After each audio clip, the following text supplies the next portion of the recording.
Hello guys, how are you all? This is Shivansh from YouTube channel Such Education.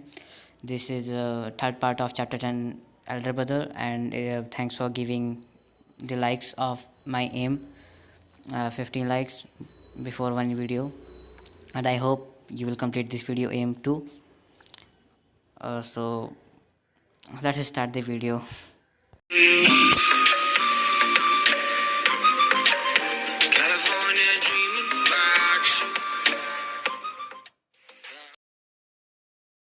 So guys का meaning है कि 2 साल हो चुके थे और उसका मतलब वो कह रहा है कि मेरा जो भाई है वो एक बार फिर से फेल हो गया और मैं एक बार फिर से पास हो गया फर्स्ट रैंक से।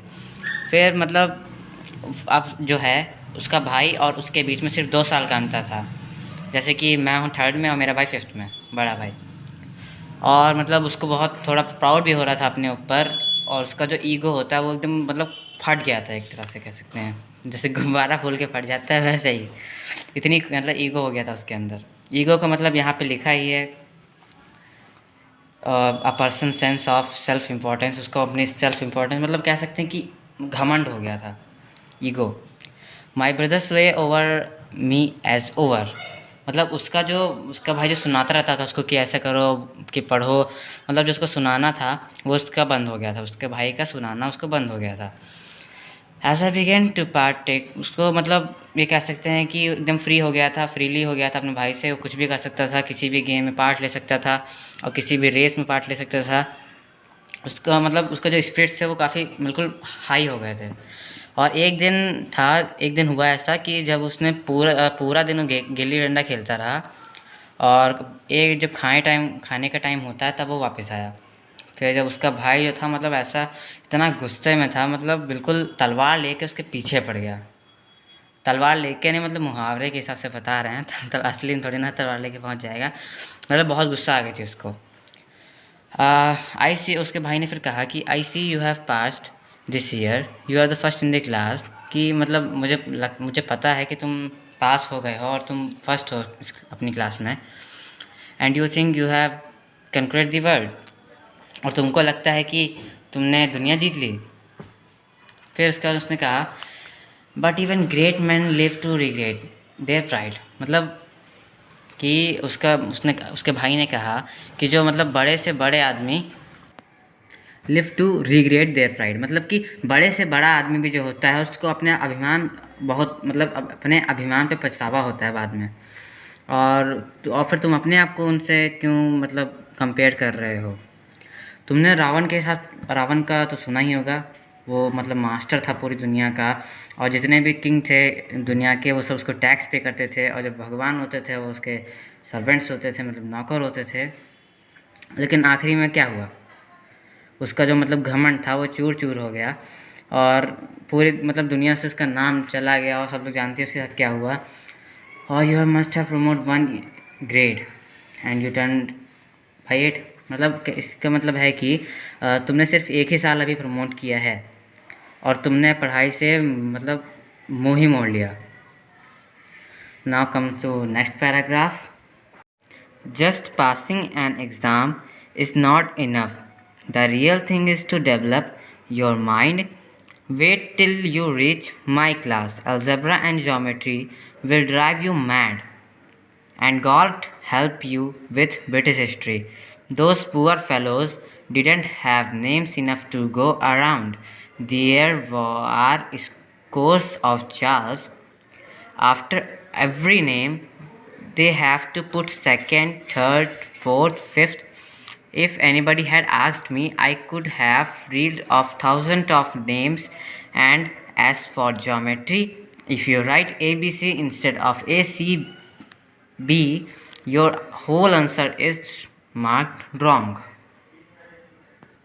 इसका मतलब है कि खाली एक एग्ज़ाम पास करना बहुत नहीं है।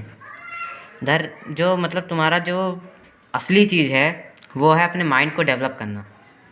और सब्र करो, मतलब जब तुम मेरी क्लास में आओगे तो अलजेब्रा और ज्योमेट्री जो होते हैं वो तुम्हारा दिमाग पागल कर देंगे बिल्कुल। और भगवान ही तुमको बचाए ब्रिटिश हिस्ट्री से। ब्रिटिश हिस्ट्री मतलब जो होती है अंग्रेज़ों की इतिहास, अंग्रेज़ों का इतिहास, भगवान तुमको उससे बचाए। Those poor fellows didn't have name, उनके पास में नाम ही नहीं होते थे, मतलब उनके नाम ही नहीं है, जिसमें उनके जो मतलब आगे पीछे जो क्वेश्चंस होंगे उनके लिए नाम ही नहीं है। They have scores of Charles, Charles के स्कोर होते हैं हर एक नाम के बाद में, और नाम नहीं होते उनके, चार्ल्स के स्कोर होते हैं खाली बस हर एक नाम के बाद में। दे पुट टू सेकेंड, मतलब उनको पुट करने होते हैं सेकेंड, थर्ड, फोर्थ, फिफ्थ, ये जो 4 हैं इनको पुट करने होते हैं। अगर कोई पूछ ले तो इतने सारे नाम है कि मैं बता भी नहीं पाऊँगा। और आज ज्योमेट्री की बात रही तो उसमें अगर तुम ACB भी लिख दोगे ABC की जगह पे, तो तुम्हारा पूरा आंसर ही गलत हो जाएगा। Now next come to next paragraph. They will say, write an essay on punctuality no less than 4 pages long. Who doesn't know that punctuality is a very good thing? A man lives organized according to it. Others love him for it, for his business purpose from it. I need 4 pages for it? I can describe in 1 sentence. It is not economizing time, it's wasting time. We want a man to say what he has to say quickly and then move on. When you get into my class, you will find out what's what. Just because you are first division for this time, you are all puffed up.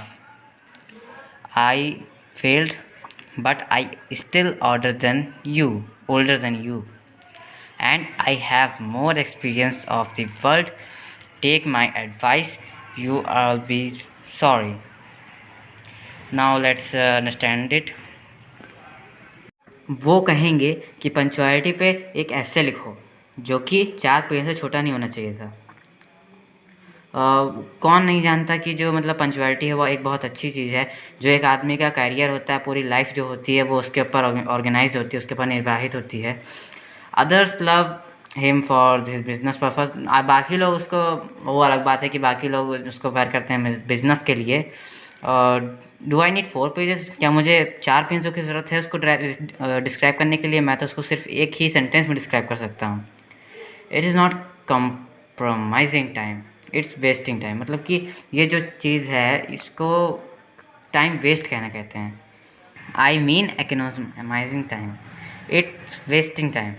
We want a man to say what he has say and then to move on, मतलब कि इसका कह सकते हैं कि ये जो है ये वेस्ट करना टाइम है, इसको कहते हैं वेस्टिंग ऑफ टाइम, ना कि सेव करना टाइम। टाइम को सेव करना नहीं कहते, इसको वेस्ट करना टाइम कहते हैं।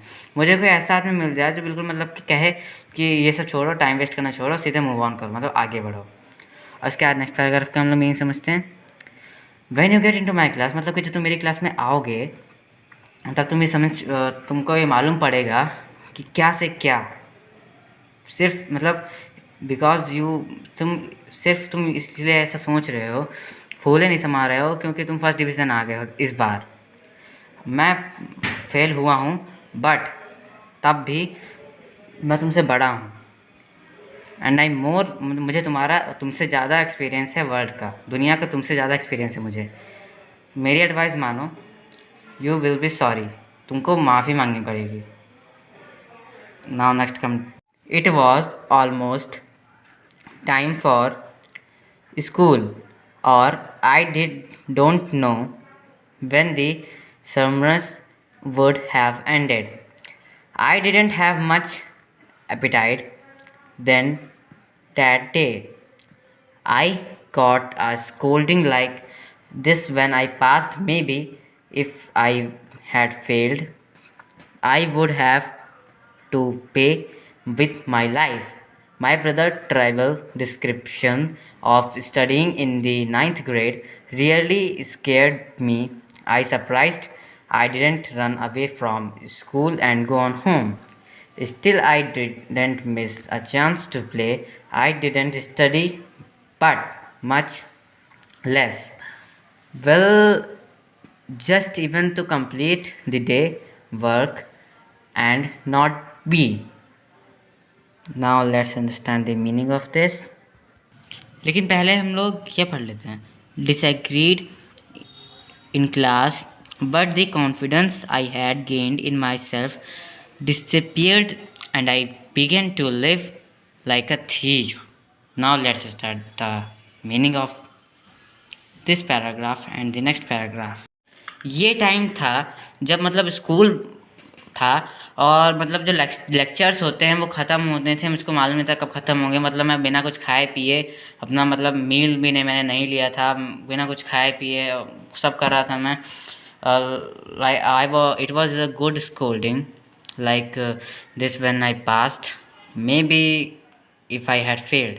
मतलब यार एक अच्छी स्कोल्डिंग थी कि जब मैं पास होऊंगा, बट शायद मैं फ़ेल हो जाऊं, लेकिन वो हो भी गया था फेल। I would have to pay, मुझे अपनी लाइफ दे करके उसको पे करना पड़ेगा।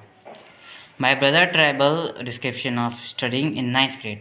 मेरे जो ब्रदर है वो स्टडी करता है 9th ग्रेड में। रियली स्केर्ड मी, उसने मुझको बिल्कुल डरा के रख दिया था। इतना सब कुछ जो उसने कहा उससे डर गया था बिल्कुल मतलब। And I was surprised I didn't run excuse me from away from school and go home. इसका मतलब कि मैं भी बहुत डर गया था, मैं एकदम सरप्राइज़ हो गया था और मैं स्कूल से भाग गया था अपने घर पे।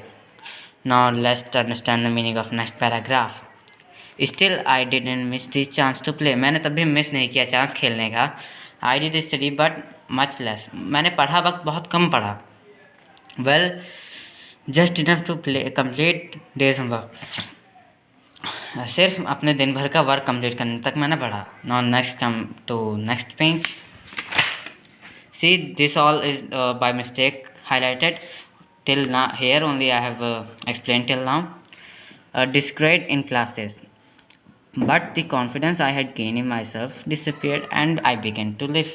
मतलब कि मेरा जो कॉन्फिडेंस जो था वो बहुत बढ़ गया था और मेरे अंदर एक थीफ की तरह मतलब डिसअपेयर हो गया था ना। बाकी का हम लोग कल पढ़ेंगे मतलब नेक्स्ट पार्ट में। और इस वीडियो का एम 20 लाइक्स रखते हैं और जैसे ही 20 लाइक हो जाएंगे मैं वैसे ही नया वीडियो डाल दूँगा। और बाकी तो आप जानते हैं क्या करना है। तो thanks for watching my video. अगर आपको वीडियो अच्छी लगी हो तो वीडियो को लाइक करें, चैनल को सब्सक्राइब करें और वीडियो पे कमेंट करिए। अगर कोई गलती हो गई हो तो बेल आइकन को प्रेस करना बिल्कुल भी मत भूलिएगा। Thank you so much.